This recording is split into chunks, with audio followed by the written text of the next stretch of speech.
नमस्कार दोस्तों, आप सबका YouTube चैनल में बहुत बहुत स्वागत है। आज का मेरा टॉपिक है वट सावित्री व्रत कथा। इस व्रत को सुहागनें बड़े ही चाव के साथ 16 श्रृंगार करके अपने पति की लंबी आयु के लिए रखती हैं। एक बार भद्र देश के राजा थे जिनका नाम अश्वपति था। उनके यहाँ कोई संतान नहीं थी, तो वह संतान पाने के लिए हर रोज 1,00,000 आहुतियाँ देते थे। 18 साल तक उन्होंने आहुतियाँ दी ताकि उनके जहाँ संतान हो जाए। तभी वहाँ सावित्री माता प्रकट हुई। तभी सावित्री देवी ने राजा अश्वपति को ये वरदान दिया कि तुम्हारे यहाँ एक तपस्वी कन्या पैदा होगी। तो राजा के यहाँ एक कन्या ने जन्म लिया जिसका नाम अश्वपति राजा ने सावित्री रखा। सावित्री बड़ी होने लगी, वो शादी के योग्य हो गई। तब राजा को अपनी बेटी की शादी के लिए चिंता होने लगी। राजा अश्वपति ने अपनी बेटी सावित्री को अपना वर ढूंढने के लिए भेजा। तभी सावित्री देवी ने सत्यवान को अपने पति के रूप में वरण कर लिया। जब ऋषिराज नारद मुनि को इस बात का पता चला तो वे सावित्री देवी के पास आए। तभी नारद मुनि ने कहा कि आपने सत्यवान को वर के रूप में क्यों चुना है। तभी सावित्री देवी ने सत्यवान के पिता से कहा कि जो आर्य कन्याएं होती हैं वो एक बार ही अपने वर को चुनती हैं।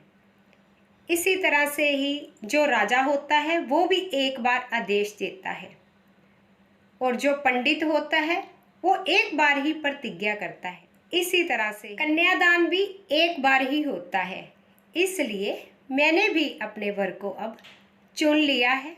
सावित्री बोली कि मैं एक बार ही विवाह करूंगी। नारद मुनि ने सावित्री को सत्यवान की मृत्यु के दिन के बारे में पहले ही बता दिया कि उनकी जो आयु है वो 1 वर्ष ही है। नारद मुनि ने सावित्री को सत्यवान की मृत्यु के बारे में बताया, उस दिन के बारे में बताया, तो सावित्री को उस दिन का पूरी तरह से पता चल गया कि किस दिन उसकी मृत्यु होने वाली है। सावित्री ने 3 दिन पहले ही व्रत रखना शुरू कर दिया। उसने पितरों की पूजा की। एक दिन सत्यवान लकड़ी काटने के लिए रोज की तरह ही जंगल में गए। सावित्री देवी भी उनके साथ चल पड़ी।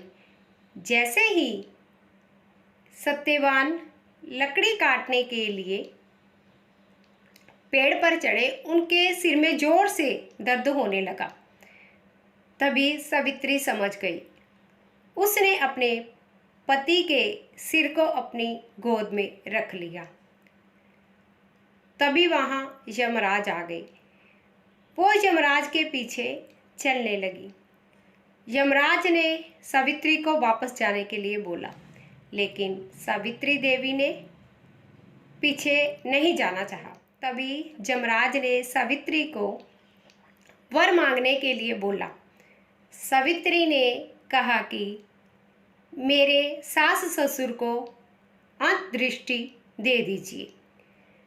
तब यमराज ने बोला ऐसा ही होगा। फिर भी वो यमराज के पीछे चलती रही। यमराज ने दूसरा वर मांगने के लिए बोला। तभी सावित्री देवी ने उनसे कहा मेरे सास ससुर का राज्य छिन गया है, वो वापस दे दीजिए। तभी यमराज ने बोला ऐसा ही होगा। फिर भी वो यमराज के पीछे चलती रही। यमराज ने उन्हें वापस जाने के लिए बोला, लेकिन वो पीछे नहीं मुड़ी। तभी यमराज ने बोला कि अब एक और वर मांग लो। तभी सावित्री ने 100 संतानों और सौभाग्य का वर मांगा। सावित्री के इस वर मांगने पर यमराज को सत्यवान के प्राण छोड़ने पड़े। जिस तरह से सावित्री देवी ने यमराज से अपने पति के प्राणों की रक्षा करी, इसी तरह से ही हर पत्नी को अपने पति के प्राणों की रक्षा के लिए, लंबी आयु के लिए 16 श्रृंगार करके ये व्रत जरूर रखना चाहिए।